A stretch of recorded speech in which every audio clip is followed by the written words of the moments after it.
Sammy!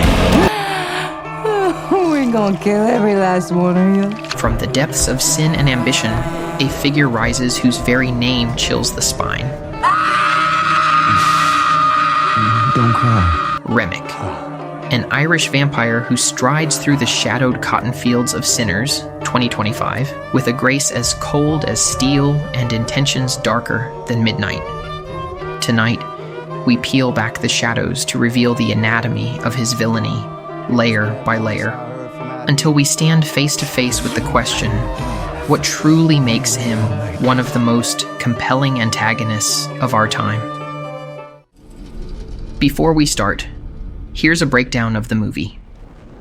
Sinners, 2025, directed by Ryan Coogler, unfolds over a single tense day and night in 1932's Mississippi Delta, a Jim Crow-era landscape steeped in both racial terror and black musical innovation.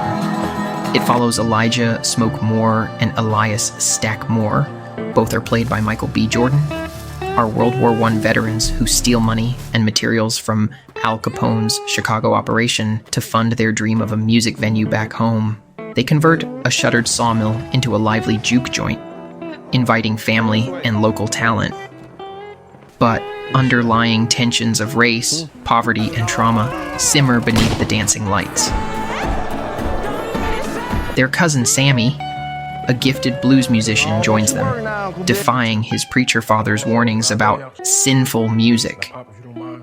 The juke joint becomes a sanctuary for black joy and resistance, but its opening night attracts Remmick, Jack O'Connell, an Irish vampire who covets Sammy's music as a conduit to ancestral power. His arrival promising eternal fellowship and love, but delivering bloodlust and chaos, turning patrons into his unwilling converts. As the night deepens, Smoke and Stack must marshal gunfire and gospel hymns to fight an enemy who knows their fears and their faith better than they do. By situating a vampire in the story with symbolic of colonization and cultural theft, Coogler explores how systemic violence and exploitation can themselves feel like a kind of undead horror.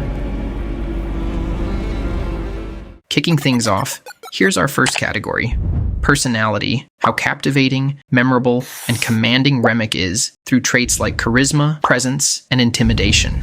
From the moment he arrives, he holds the screen with a sultry confidence that pivots the film into its horror core. Hey, baby. Memorable style. Draped in period-correct attire, yet moving with a modern cool, his look and mannerisms spark fan discussions and memes online. His blend of lyrical speech and menacing undertones marks him as far more than a generic villain. Whether performing with his folk trio or confronting survivors in the juke joint, he dominates every frame, making it impossible to look away. Jack O'Connell's portrayal gives Remmick a commanding presence. His every glance and gesture cuts through the veil between life and death. You all did. Leaving audiences both seduced and terrified. I can see his memory. Final rating for personality, 9.2 over 10. Moving forward, here's the second category: capability. Evaluating how skilled, powerful, and tactically competent he is within the world of sinners. As a higher vampire, Remmick exhibits physical prowess eclipses that of regular humans and lesser vampires. Beyond standard vampiric traits, he wields a psychic link to those he's turned. When he transforms someone, he forges a hive mind link that binds him and his newly turned thralls into a shared psychic network, allowing instantaneous access to each other's knowledge and life experiences. Through this supernatural bond, he can probe the memories of his victims, seeing the world through their eyes, learning their fears, secrets, and skills as though they were his own. I can see his memories. Importantly, Remmick's interest isn't random. He zeroes in on those with exceptional talents, like Sammy's transcendent musical gift, so he can absorb and repurpose those very abilities for himself and his clan. But his power goes beyond simple memory theft. He can imprint his own skills, his combat finesse, tactical cunning, and especially his Irish singing and dancing. From the moment of their transformation, all of Remmick's vampires instinctively break into the same step-dancing routines and traditional Irish folk melodies he leads them in, transforming his clan into an eerie mirror of his own identity. Final rating for capability, 9 out of 10. Let's now turn to the third category, moral complexity. How nuanced his ethics are, whether he wrestles with right and wrong, and any lingering sense of virtue. We believe in equality and music. Remmick sees himself not as a monster, but as a liberator, We'll let you fellowship. We will do just that. Together. offering his victims what he calls eternal purpose. While this frames his actions as a twisted mercy, it betrays little genuine empathy for their suffering. Throughout the film, he displays fleeting hesitation when confronted with deeply devout characters. His momentary pause before striking suggests he recognizes the moral gravity of extinguishing faith. He openly condemns the hypocrisies of mortal institutions, preaching damnation against corrupt preachers while committing far worse atrocities himself. His willingness to sacrifice innocence without pause cements him as no mere anti-hero. He's not conflicted. He's corrupted. A colonizer who mistakes erasure for enlightenment. Final rating for moral complexity, 6.6 over 10. Next up is threat level, measuring how much danger and disruption he brings to individuals, society, and the very fabric of the world around him. Remmick's bites don't just kill beyond fangs, he wields fear like a weapon. His sermons twist hope into obedience, destabilizing communities from within by turning faith into fanaticism. Clan based on love. By preaching liberation from mortal suffering, he co-opts religious language to recruit followers, weaponizing belief systems to erode social cohesion. His strategic targeting of the juke joint, a cornerstone of local black culture and solidarity, aims to shatter the community's moral and spiritual heart, leaving them vulnerable to both human and supernatural foes. If allowed to spread, his vampiric hive could extend far beyond Hogwood's town, posing an existential threat to the entire Jim Crow-era South, and potentially beyond given his centuries-old wanderings. Post-credits, his legacy lingers. Sammy's songs are forgotten, while Remmick's clan thrives in new eras. Final rating for threat level, 9.5 out of 10. Now, we descend into Remmick's abyss, psychological depth, examining how emotionally and mentally complex he is, how his trauma or coping mechanisms inform his actions, and whether he feels like a fully realized person beneath the horror. Unfortunately, he doesn't have it. He functions more as a plot device, a symbolic force in Sinners, rather than a character with a rich personal history.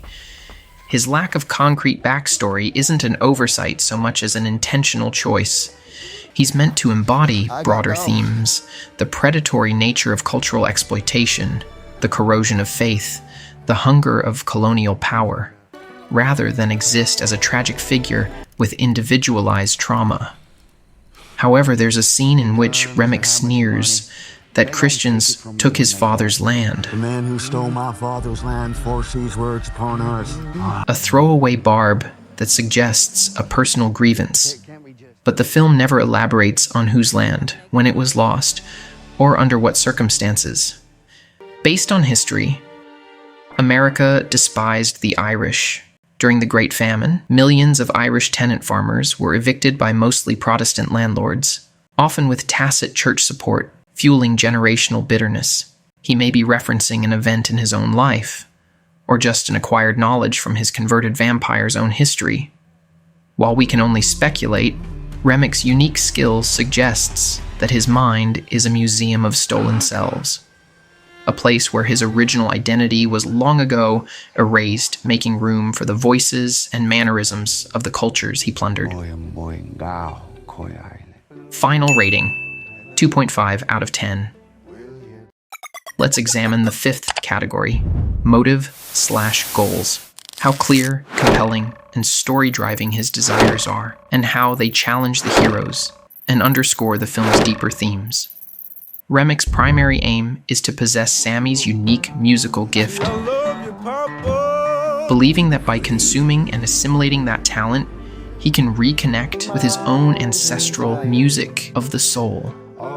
He frames vampirism as a path to freedom from racial violence, offering access to power, immortality, and escape from terror, thereby presenting his goal as a noble liberation that conceals its exploitative nature. By converting victims into thralls who inherit his skills and memories, he seeks to build an eternal community that fills the emotional void of his long, solitary existence, making this motive deeply tied to his character's sense of loss and belonging, illustrating how his motives actively drive the conflict and force the protagonists into moral and tactical dilemmas.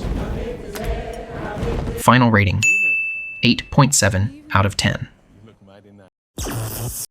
After examining him across all 6 criteria, we arrive at an average villain score of 7.58. Remmick stands out as one of 2025's most visually striking and thematically potent villains. His presence alone elevates Sinners into a haunting exploration of power, faith, and cultural resilience. Yet, by design, he remains more of an emblem of larger societal ills than a fully realized individual. This duality makes him unforgettable on screen, even as it leaves us craving deeper insight into the man, or monster, behind the myth. Thanks for diving into darkness with me. Drop your darkest theories in the comments. What's your take on Remmick's score? Sammy.